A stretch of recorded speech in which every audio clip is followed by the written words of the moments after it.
سلام دوستای عزیزم. شب من و روز شب شما هر کجای این دنیا که هستین بخیر باشه. اه، میریم که ادامه داستان به اسم خودم رو با هم بخونیم. فصل 8، شکستن.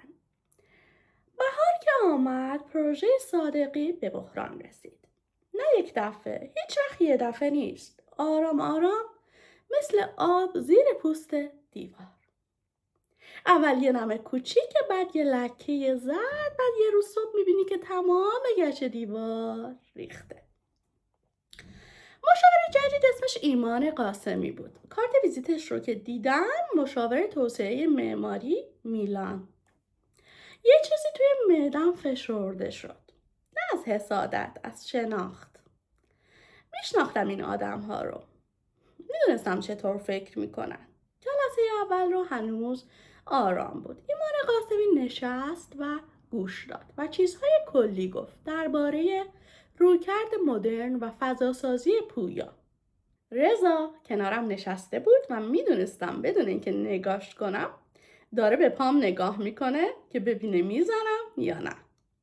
جلسه دوم قاسمی اومد با پرینت. این رو نگاه کنید. پرینت رو روی میز گذاشت. نمونه از پروژه‌ای که سال گذشته در دبی تحویل دادیم. همین فضا ولی با این چیدمان. به پرینت نگاه کردم. از اون عکس‌های براق که هیچ وقت شبیه ساختمون واقعی نیستش. زمین اونجا با زمین اینجا فرق داره گفتم. بله ولی اصول یکیه. اصول یکی نیست. زمین ما فرق داره. نیلوفر خانم. قاسمی لبخند زد. از اون لبخندایی که آدم رو کوچیک میکنه بدون اینکه توهین کنه. با همه احترام مشاوره بین المللی یه دیدگاه کلی تر میده. مکسی کردم. رضا به پام زد. این بار زدم پسش.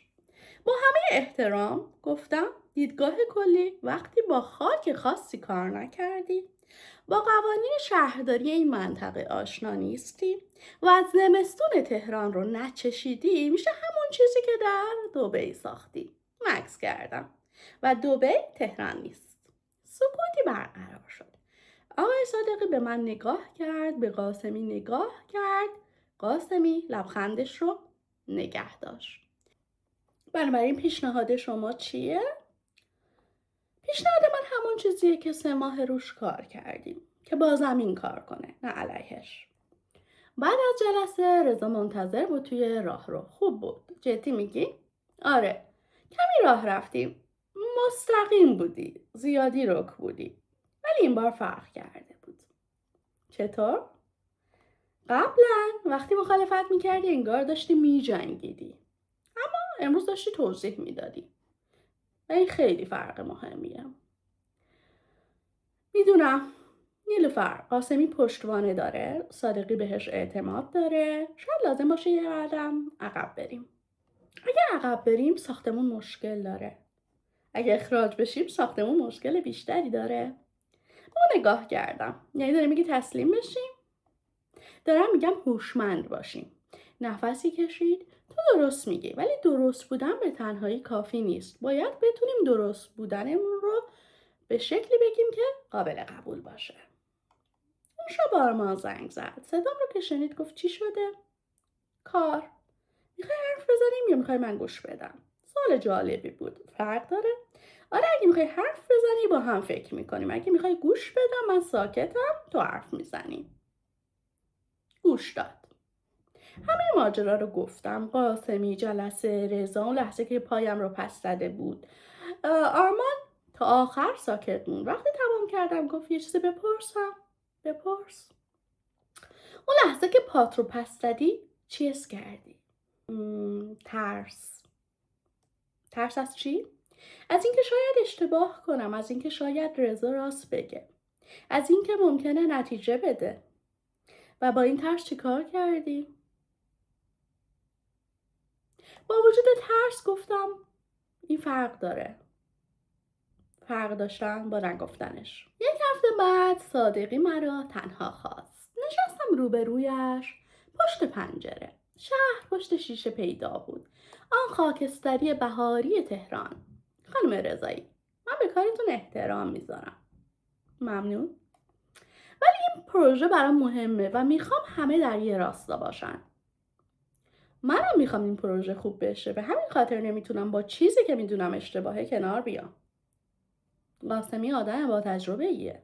میدونم، ولی تجربهش در یه بافت دیگه است. مکسی کردم.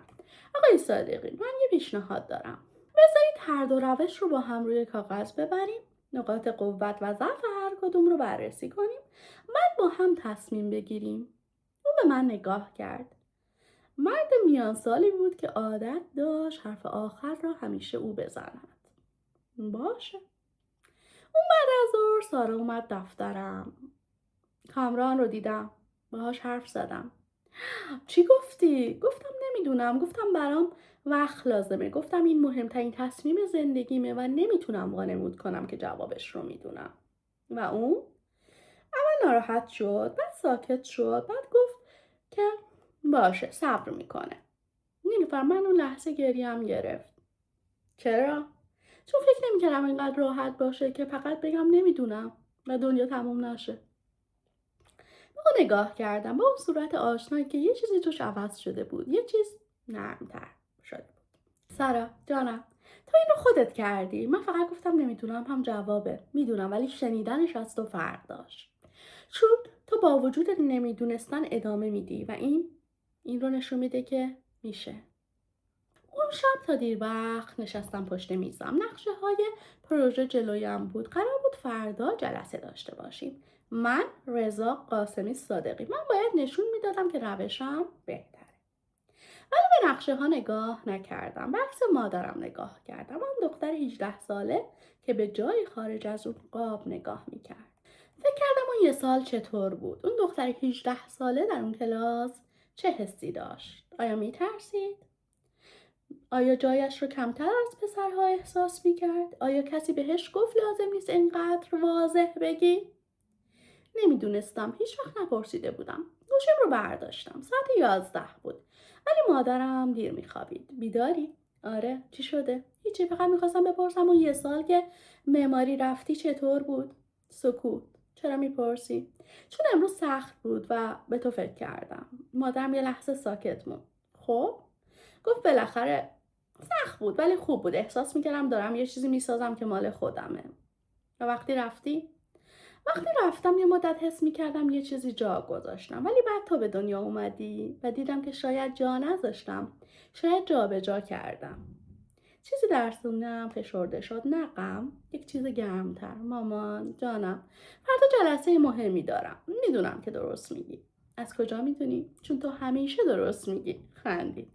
ولی این رو فقط وقتی مطمئنی بگو، نه فقط چون میخوای مخالفت کنی. میدونم. شب بخیر مامان جان. شب بخیر نیلوفرم. گوشی رو گذاشتم، به نقشه ها نگاه کردم. مطمئن بودم فردا میگفتم. خب دوستای عزیزم، این هم فصل 8 از شکستن. صدای من رو ببخشید، یه مقدار سرما خورده بودم. ممنون که تحمل کردین. لطفا نظرات ارزشمندتون رو توی کامنت ها برام بنویسین و هر پیشنهاد که دوست دارین و هر انتقاد سازنده ای رو روی چشم میذارم. شب و روزگارتون خوش.